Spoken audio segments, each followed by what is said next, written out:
میرا اصول ہے، میں یہ چاہتا ہوں میری تقریر طبع یار کو بے چین کرتی ہے، سبب کیا ہے وہی کہتا ہوں جو دل پر گزرتی ہے۔ بے شک بے شک، میں کبھی رٹ کے بات نہیں کرتا، جو درد ہے نا دل کا یہ بس نکل کے آتا ہے۔ میں انہی ٹوٹی پھوٹی باتوں کے ذریعے اپنے دوستوں سے ملتا ہوں اور ان سے بات کرتا ہوں۔ بیٹی کے بیٹے کے سبھی کی ولادت پہ ماں باپ کو اتنی ہی خوشی ہوئی ہوگی، لیکن آج حیرت ہوتی ہے، ہم جوان جب سے ہوئے ہیں نا، ہمارے لہجے بڑے سخت ہو گئے، ہمارے جملے بڑے تیکھے ہو گئے۔ ہم جب ماں باپ سے بات کرتے ہیں نا تو پھر اولاد بن کے نہیں بلکہ ماں باپ بن کے بات کرتے ہیں، کیونکہ اب ہم جوان ہو گئے۔ ہاتھ جوڑ کے گزارش کرتا ہوں خدا را، بیٹی ہو یا بیٹا، جب تک آخری سانس چلے کبھی ماں باپ سے اونچے لہجے میں بات نہ کرنا، کبھی ان سے آنکھیں نکال کے بات نہ کرنا، اس لیے کہ ان کا خاص کردار ہے ہماری جوانی کو سنوارنے میں، ہمیں طاقتور بنانے میں باپ کا بڑا اہم رول ہے۔ ہمارے بھی ممبر سے تھوڑی غفلت رہی، ہم نے بھی جب بھی لکھا ماں کے لیے لکھا، جب بھی بولا ماں پہ بولا، جب بھی پڑھا باپ ماں پہ پڑھا، کبھی باپ کی عظمت پہ بات کرنے کی جرت نہیں ہوئی۔ جو بھی آیا کہہ کے گیا ماں کے قدموں کے نیچے جنت ہے، حضور کا فرمان ہے، صرف ماں پہ بات کرتے رہ گئے۔ کاش کبھی باپ پہ بھی بات کی ہوتی، کبھی اس کی بھی دکھتی رگ پہ ہاتھ رکھا ہوتا۔ ہماری اس لاپرواہی کا نتیجہ یہ ہوا کہ بیٹوں نے ماں کو سر کا تاج بنا لیا، باپ کو گھر کے دروازے کا چوکیدار بنا دیا، باپ کو وہ احترام کی نظر سے بیٹے نہیں دیکھتے جس عزت سے ماں کو دیکھا کرتے ہیں۔ ایک بات نوجوانوں سے کہنا چاہتا ہوں پیارے، خدا کی قسم کھا کے کہتا ہوں، آقا فرماتے ہیں الجنت تحت اقدام امہاتکم، جنت تمہاری ماؤں کے قدموں کے نیچے ہے۔ مجھے بتا تو سکی ماں ہمارے لیے اتنی محترم ہے کہ اس کے قدموں کے نیچے جنت رکھی گئی ہے، مگر تو جانتا ہے یہ بھی آقا نے کہا ہے جب کوئی عورت اپنے شوہر کے کپڑوں کا ایک دھبا مسکرا کے صاف کرتی ہے، اللہ ایک دھبا صاف کرنے کے بدلے میں اسے 70 نیکیاں عطا فرماتا ہے۔ مجھے بتا تو سکی جس کے سجودہ صاف کرنے میں جس ماں کو خدا 70 نیکیاں دیتا ہے، ارے سوچ اگر ماں کا یہ مقام ہے تو پھر انگلی پکڑنے والے باپ کا مقام کیا رہا؟ نعرہ تکبیر، نعرہ رسالت، نعرہ غوثیت، مسلک اعلی حضرت مفتی حماد رضا صاحب قبلہ، نعرہ تکبیر، سبحان اللہ، بہت خوب حضرت۔ ماں ہے مگر باپ بھی کوئی کم نہیں، بے شک بے شک، باپ بھی کوئی کم نہیں، اندازہ لگا لو۔ فرمایا جو یہ دیکھنا چاہے کہ اس کا رب اس سے راضی ہے کہ ناراض، فرمایا صبح اٹھ کے باپ کا چہرہ دیکھو، اگر باپ راضی ہے تو پھر خدا پاک بھی راضی ہے۔ بے شک، واہ سبحان اللہ، بے شک۔ حضور نے رب کی رضا کی پہچان یہ نہیں بتایا ماتھے پہ نشان ہے تو رب راضی ہے، یہ نہیں بتایا پگڑی میں ہے تو رب راضی ہے، یہ نہیں کہا کہ چپے میں ہے تو رب راضی ہے، بلکہ فرمایا سنو جس سے باپ راضی ہے اس سے خدا پاک راضی ہے۔ بے شک، سبحان اللہ۔ باپ جانتے باپ کیا ہوتا ہے؟ سمجھنے کی کوشش کریں۔ کئی بار نا ہمارے نوجوان اور بچے کہہ دیتے نہیں میری ماں زیادہ پیار کرتی ہے، ابا پیار نہیں کرتے۔ کہا کیوں؟ کا اسکول نہیں گیا، ابا نے 3 تھپڑ مار کے اسکول لے جا۔ بے شک، صحیح بات۔ وہ میری امی روتی رہ گئی نہ لے کے جاؤ لال کو، لیکن ابا بڑا جلاد ہے، پکڑ کے لے گیا۔ دل پہ ہاتھ رکھ کے بتانا، ماں جب بچے کو اٹھاتی ہے تو کمر پہ رکھتی ہے بے شک، یہاں، لیکن باپ جب اٹھاتا ہے نا تو پھر کندھے پہ رکھتا ہے۔ بے شک، واہ سبحان اللہ، بے شک۔ وہ کسی سے پوچھا تھا کسی نے کہ اس اٹھانے میں فرق کیا ہے، ماں کمر تک کیوں باپ کندھے تک کیوں اٹھاتا ہے؟ تو بڑی پیاری بات جس نے بھی کہی، بہت پیاری کہی تھی۔ اس نے کہا ماں اس لیے گود تک اٹھاتی ہے وہ یہ چاہتی ہے کہ میرا لال وہاں تک دیکھے جہاں تک میں دیکھ رہی ہوں، اور باپ اس لیے کندھے پہ بٹھاتا ہے اس کی سوچ یہ ہوتی ہے جہاں تک میں دیکھ رہا ہوں مجھ سے بھی آگے تک میرے بیٹے کو نظر آنا۔ بے شک، واہ سبحان اللہ، بے شک، واہ۔ جس کے تھپڑ کو تم زیادتی اور ظلم اور غصہ سمجھتے ہو، یقیناً یہ تھپڑ بڑے بڑے مستقبل کا فیصلہ کرتے ہیں۔ اگر یہ تھپڑ بچپن میں مارنے والے ہوں تو بندہ خوش نصیب ہوتا ہے، اگر یہ ڈانٹ اور یہ تھپڑ نصیب نہ ہو تو بندہ کم نصیب ہوتا ہے۔ اس لیے کہ جب بچوں کے سر پہ باپ ہوتا ہے نا تو ہر بلندی ان کی مٹھی میں ہوتی ہے، بے شک واہ سبحان اللہ۔ اور اگر باپ نہ ہو تو پھر خوشیاں لوٹ جاتی ہیں، خوشیاں لوٹ جاتی ہیں۔ تم نہیں جانتے ہو، یہ عمریں فیصلہ نہیں کرتی کہ بڑا کون ہے، یہ حالات فیصلہ کرتے ہیں کہ بڑا کون ہے۔ لوگ بالوں کی سفیدی دیکھ کے کہتے ہیں یہ بڑا ہے، عمر کا اندازہ لگا کے کہتے ہیں یہ بڑا ہے، مگر میں کہتا ہوں پیارے، بالوں کی سفیدی والا بڑا نہیں ہوتا ہے، 60 سال والا بڑا نہیں ہوتا ہے، بڑا وہ 8 سال کا بچہ بھی ہوتا ہے جس کے سر پہ باپ کا سایہ نہیں ہوتا۔ 8 سال کی عمر میں ہوٹل میں آ کے برتن دھویا کرتا ہے، اس سے جا کر کے پوچھو تو صحیح کیا تجھے پڑھنا پسند نہیں تھا یا تجھے قلم سے پیار نہیں تھا، وہ بھی جواب دے دیتا ہے میں بھی چاہتا تھا میرے بھی جیب پہ قلم لگے ہوں، میرے بھی کندھے پہ اسٹار لگے ہوں، لیکن مشیت کو کچھ اور ہی پسند تھا۔ جیسے 8ویں سال میں قدم رکھا ہے، گھر کے دروازے پہ لوگوں کی بھیڑ نے بتایا آج تیرے سر سے باپ کا سایہ اٹھ گیا ہے۔ تمہیں کیا بتاؤں، جس دن باپ کفن میں لپٹ کے گیا تھا اسی دن سے حسرت کفن کے ساتھ چلی گئی ہے، اسی دن سے خوشیاں روٹ گئی ہیں۔ ماں نے بستہ لے کے کہا تھا لختے جگر اب پڑھنے کا وقت جا چکا ہے، اب تجھے بہن کے لیے کمانا پڑے گا، گھر کی دواؤں کا خرچہ اٹھانا پڑے گا۔ لوگ سمجھتے ہیں سفید بالوں والا بڑا ہوتا ہے، مگر میں کہتا ہوں وہ 10 سال کا بچہ بھی بڑا ہے جو ہوٹل میں کام کر کے ماں کا علاج کرا رہا ہے، وہ بچہ بھی بڑا ہے جو 9 سال کی عمر میں ہوٹلوں میں برتن اٹھا کر کے بہنوں کی تعلیم کا انتظام کر رہا ہے۔ خدا کے واسطے اللہ سے سجدے کر کے باپ کی لمبی عمر کی بھیک مانگا کرو، اس لیے کہ جن کے سر پہ باپ کے سائے ہوتے ہیں کائنات مٹھی میں ہوتی ہے، جن کے سر پہ باپ نہیں ہوتا وہ بڑے اکیلے ہو جاتے ہیں۔ باپ نہیں ہوتا بلکہ خدا کی رحمت کا چلتا سایہ ہوتا ہے، خدا کی رحمتوں کی بولتی تصویر ہوتا ہے۔ وہ بچے جو باپ کے سائے میں پلتے ہیں خدا کی قسم یا تو وہ دنیا میں کامیاب ہوتے ہیں یا آخرت میں کامیاب۔ بے شک سبحان اللہ، بے شک سبحان اللہ۔ نعرہ تکبیر، نعرہ رسالت، نعرہ غوثیت، مسلک اعلی حضرت، نعرہ تکبیر سبحان اللہ وحدہ ماشاءاللہ حضرت۔ چلو آگے، باپ کی عزت کرنا، باپ کی قدر کرنا، وہ لڑ نہیں رہے، وہ تمہیں پیار سے چوم نہیں رہے، باپ باپ ہوتا ہے، اس کا اپنا ایٹیٹیوڈ ہے، اس کا اپنا ایک معیار ہے، اس کا اپنا ایک گھمنڈ ہے کہ وہ باپ ہے۔ اس کے علاوہ خدا کی قسم باپ اتنا غیرت والا ہوتا ہے، مر جاتا ہے اولاد کے آگے ہاتھ نہیں پھیلاتا ہے، غریبوں کے امیر نہیں پھیلاتا ہے، یہ باپ ہوتا ہے۔ اور کبھی تم سوچو، کبھی تم نے کہا ابا جی مجھے جوتا ایپل کا چاہیے، اس کی حیثیت نہیں تھی، اس میں اوور ٹائم ڈیوٹی تھی، 7 گھنٹے کے بجائے 12 گھنٹے میں اپنی فیکٹری سے نکلا، کیوں؟ تاکہ بیٹوں کے خواب پورے کر سکے، بیٹوں کی خواہشیں پوری کر سکے۔ وہ ہماری حسرتیں پوری کرتے کرتے بوڑھا ہو گیا، اور آج اولاد اس باپ کو 2 وقت کی دوا دلاتے ہوئے پھر مناتی ہے۔ آج بیٹوں کو 2 سیپٹائن کی گولیاں، 2 پیراسیٹامول، یہ اولاد پہ بھاری پڑتی ہے۔ نوجوانوں، امیر ہونے کا سیدھا علاج ہے، کوئی تمہیں 3 تعویذ دے گا، کوئی 5 دے گا، ایک نسخہ میں بتا رہا ہوں، اگر چاہتے ہو امیر بنو تو اپنی کمائی ماں باپ پہ خرچ کیا کرو۔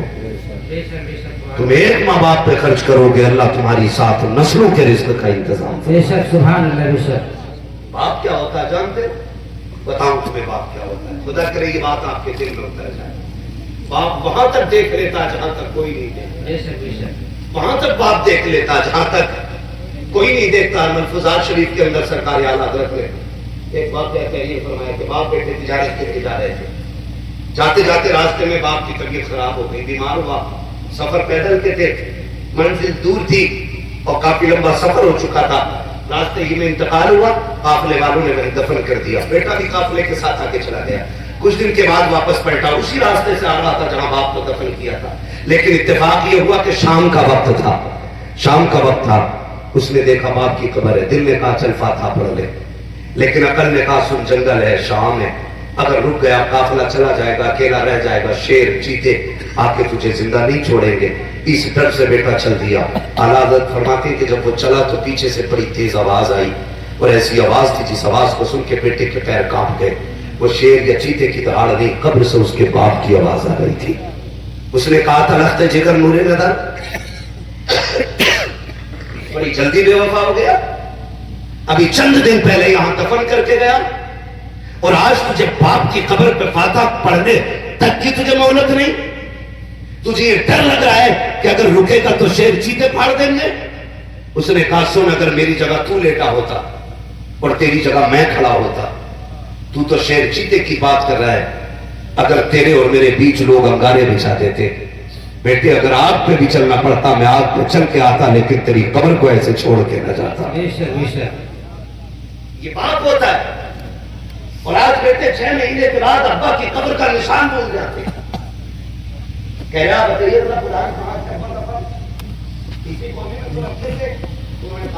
پگلے یہاں نہیں ادھر دفن کیا گیا ہے. ہاں مجھے دھیان نہیں رہا. جس دور میں بیٹوں کو باپ کی قبر کے نشان یاد نہ رہے، سمجھ لو پھر قیامت قریب آ گئی ہے، اب دور نہیں ہے. باپ بیٹوں کے رشتے کو سمجھو.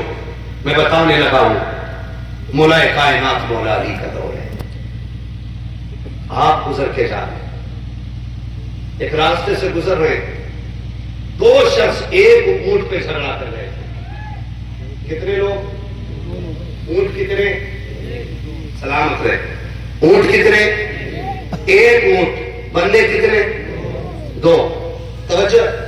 ایک کہتا تھا اونٹ میرا ہے اور دوسرا کہتا تھا یہ اونٹ بولے سارے بول رہے ہیں. ہاں، ایک کہتا تھا اونٹ میرا ہے اور دوسرا کہتا تھا اونٹ میرا ہے.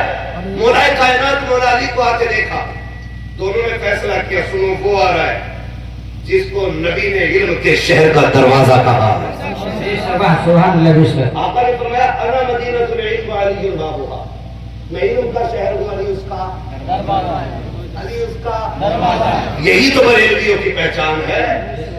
حدیث مولوی پڑھتا ہے، ترجمہ قوم کر دیتی ہے. اور یہ فیضان ہے سارا اعلیٰ حضرت کا. بے شک سبحان اللہ. صدقے چلنے سے چھٹے سستے، جو آگ بجھا دے گی وہ آگ لگا دے. میں علم کا شہر ہوں، علی اس کا دروازہ. علی جی فیصلہ کر دے ہمارا. کیا ہوا؟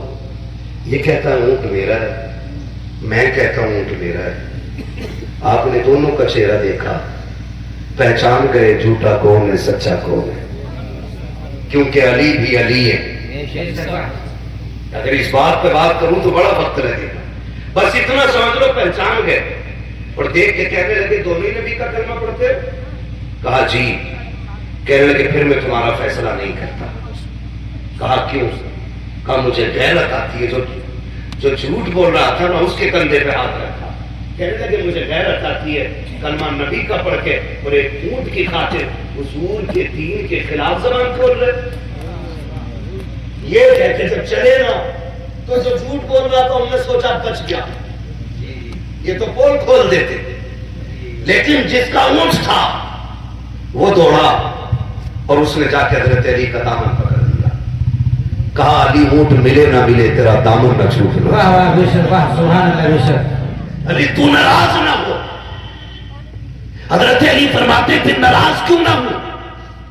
کیا تم نے نہیں دیکھا کہ نبی کا کلمہ پڑھتے ہوئے جھوٹ بول رہا ہے بندہ؟ اس نے کہا علی میں سچ کہہ رہا ہوں تو میرا ہے. حضرت علی نے کہا پھر نشانی بتا. اس نے کہا نشانی یہ ہے کہ میرا اونٹ ذبح کیا جائے، اس کی کھال اتارو، اس کی بوٹیوں کے ٹکڑے کرو، پھر اس کا جگر نکالو، دل نکال کے اس کے بیچ میں سے 2 ٹکڑے کرو. علی اگر دل کے بیچ میں زخموں کا نشان ہے تو اونٹ میرا ہے، اور اگر زخم کا نشان نہیں ہے تو پھر اونٹ اس کا ہے. پھر میں اس کی پوری قیمت اس کو دوں گا. حضرت علی نے فرمایا عمر جلدی کر، اونٹ ذبح کیا جائے.